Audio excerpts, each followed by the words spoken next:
माँ बनना हर महिला का सपना होता है। कुछ महिलाओं का ये सपना बहुत जल्दी बहुत आसानी से पूरा हो जाता है। वहीं कुछ महिलाओं को इस सपने के लिए बहुत सारी कीमतें चुकानी पड़ती हैं। लेकिन कुछ महिलाएं ऐसी भी होती हैं जिनका ये सपना सपना ही रह जाता है और वो कभी माँ नहीं बन पाती। दोस्तों, एक ऐसा सपना है, इसको पूरा करने के लिए महिलाएं कुछ भी करने के लिए तैयार रहती हैं। अगर वो माँ नहीं बन पाती हैं, प्रेग्नेंट नहीं हो पाती हैं, तो उनके नाम के आगे बांझ लगा दिया जाता है। एक तरीके का दाग लग जाता है कि ये महिला बांझ है। और कोई भी महिला ऐसा नहीं चाहेगी, क्योंकि ये उसकी ज़िंदगी का सबसे बड़ा अभिशाप है।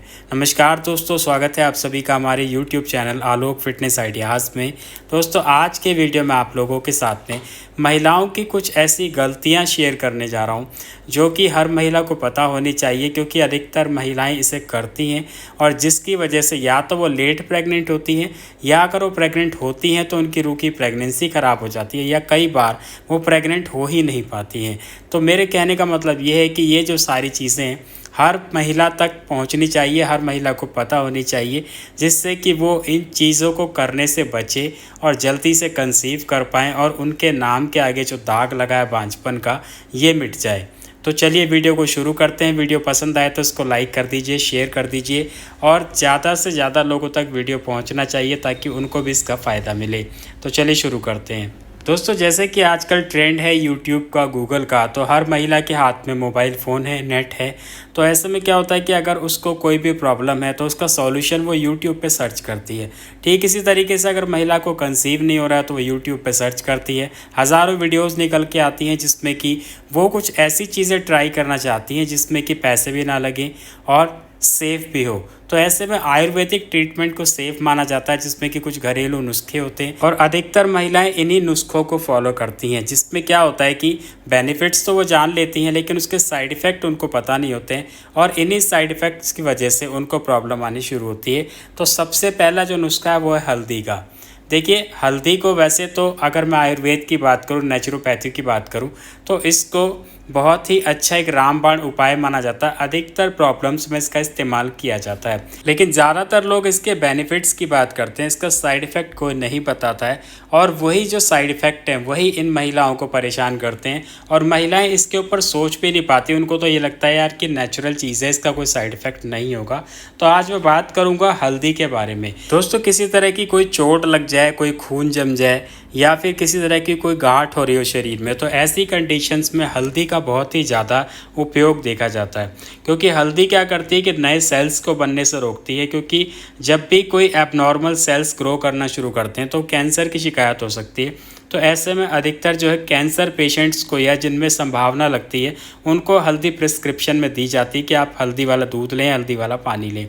इसके अलावा अगर कोई सूजन आ रही है, किसी तरह की कोई चोट लगी है, कोई गुम चोट है या कहीं भी कोई खून वगैरह जम रहा है, तो उसके लिए भी हल्दी का उपयोग अच्छा माना जाता है। लेकिन प्रेगनेंसी कंसीव करने में, इनफर्टिलिटी में इसका कोई खास रोल नहीं है। अधिकतर वीडियोस में देखता हूँ कि बहुत ज़्यादा बढ़ा चढ़ा के बताया जाता है व्यूज़ के लिए कि आप हल्दी वाला पानी पी लीजिए, हल्दी वाला दूध पी लीजिए, इससे आपको कंसीव हो जाएगा। लेकिन सही मायने में जो हल्दी का यूज़ है मैं आप लोगों को बताता हूँ। देखिए, इनफर्टिलिटी के केस में दो चीज़ों में हल्दी का आप इस्तेमाल कर सकते हैं। पहला है एंडोमेट्रियोसिस, दूसरा है ओवेरियन सिस्ट। क्योंकि देखिए, मैंने अभी आपको बताया किसी तरह की कोई सिस्ट हो या गांठ हो तो उसमें हल्दी का यूज़ आप कर सकते हैं। क्योंकि हल्दी न्यू सेल्स को बनने से रोकती है, ग्रो करने से रोकती है। तो जिसमें कि सिस्ट होती है उसमें जो नए सेल्स बनते हैं, तो उसके लिए आप हल्दी का यूज़ कर सकते हैं। या फिर एंडोमेट्रियोसिस, जिसमें क्या होता है कि आपकी जो बच्चेदानी की दीवार है, जो एंडोमेट्रियम है, उसके छोटे छोटे टुकड़े जगह जगह फैल जाते हैं, जिससे कि फाइब्रॉइड्स बनता है, ब्लॉकेज आती है, हैवी ब्लीडिंग आती है, कई बार ये रसौली भी बन जाती है। तो ये भी एक तरीके की सिस्ट ही होती है जिसमें कि अब नॉर्मल सेल्स होते हैं। तो इन सभी को मेल्ट करने के लिए, ख़त्म करने के लिए, रोकने के लिए या ठीक करने के लिए आप हल्दी का इस्तेमाल कर सकते हैं। जिसमें कि आप हल्दी का पानी लें या हल्दी वाला दूध लें, दो तरीके से आप हल्दी का इस्तेमाल कर सकते हैं। इसके अलावा इनफर्टिलिटी की किसी भी प्रॉब्लम में आपको हल्दी कोई बेनिफिट नहीं देगी। अब बात करते हैं इसके साइड इफ़ेक्ट की। देखिए, सबसे पहला जो साइड इफ़ेक्ट है वो ये है कि आपकी बॉडी में आयरन को एब्जॉर्ब करने की जो कैपेसिटी है ना, ये उसको कम कर देती है। अब ऐसे में क्या होगा, महिलाओं में अधिकतर वैसे ही एनीमिया की प्रॉब्लम देखी जाती है, उनका हीमोग्लोबिन लो रहता है, आयरन कम रहता है। अब ऐसे में अगर आप हल्दी का इस्तेमाल करना शुरू कर दें तो इससे क्या होगा कि जो भी आप खा पी रहे हैं उससे आयरन एब्जॉर्ब नहीं हो रहा आपकी बॉडी में, तो हीमोग्लोबिन और ज़्यादा कम होने लगेगा। अब जब हीमोग्लोबिन कम होगा तो पीरियड्स रुकेंगे, पीरियड्स नहीं आएंगे, शरीर में थकान रहेगी, कमज़ोरी रहेगी, प्रॉपर ऑक्सीजन एक जगह से दूसरी जगह तक किसी भी बॉडी पार्ट तक नहीं पहुंचेगी, जिससे कि वो अपना काम नहीं कर पाएंगे, हार्मोन्स इम्बैलेंस होंगे और भी समस्याएं आनी शुरू हो जाएगी।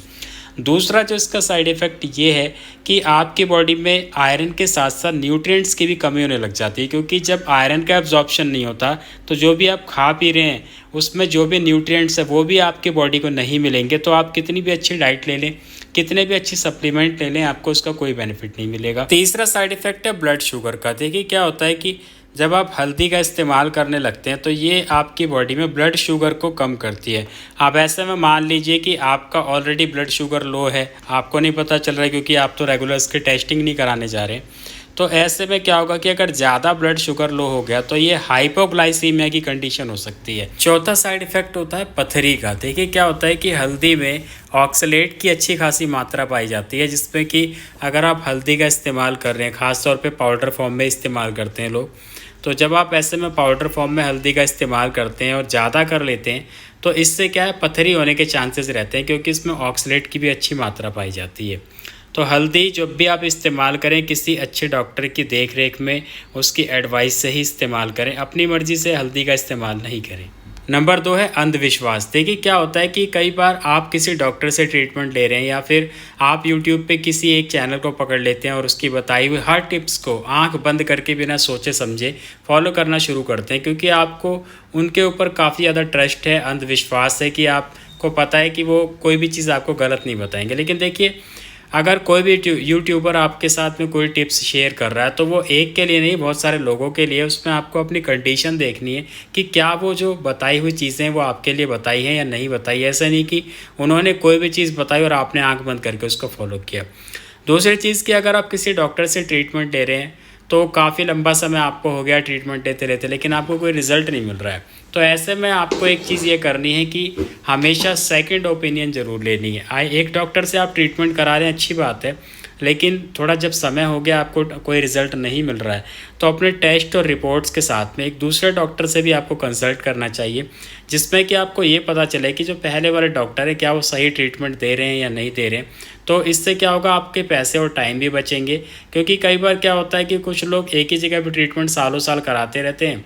अब ऐसे में उनकी एज भी निकल जाती है, पैसे भी चले जाते हैं और टाइम भी चला जाता है। तो ये चीज़ आपके साथ नहीं होगी अगर आप सेकंड ओपिनियन लेके चलेंगे। नंबर 3 है फिंगर टेस्ट। कई सारे वीडियोस में ऐसा देखा जाता है कि वो लोग आपको फिंगर से टेस्ट करने के लिए बोलते हैं कि आप अपनी फिंगर वजाइना में इंसर्ट करें और इससे आपको पता चल जाएगा कि आपका बच्चेदानी का मुंह खुला है नहीं खुला है, या आपको कंसीव हुआ है या नहीं हुआ है। तो कुछ इस तरीके से वो अपने व्यूज़ पाने के लिए आपको फिंगर टेस्ट करने के लिए एडवाइस कर रहे हैं।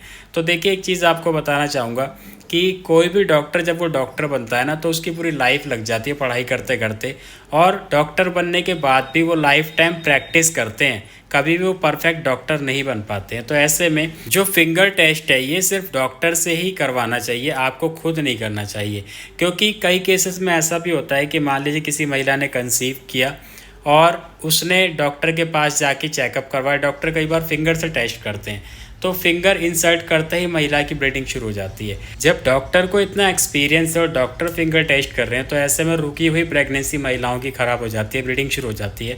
तो आप ये बताइए कि आपने तो उसके बारे में कोई पढ़ाई नहीं की है, सिर्फ एक वीडियो देख करके आप खुद से घर पे फिंगर टेस्ट करना शुरू कर देते हैं।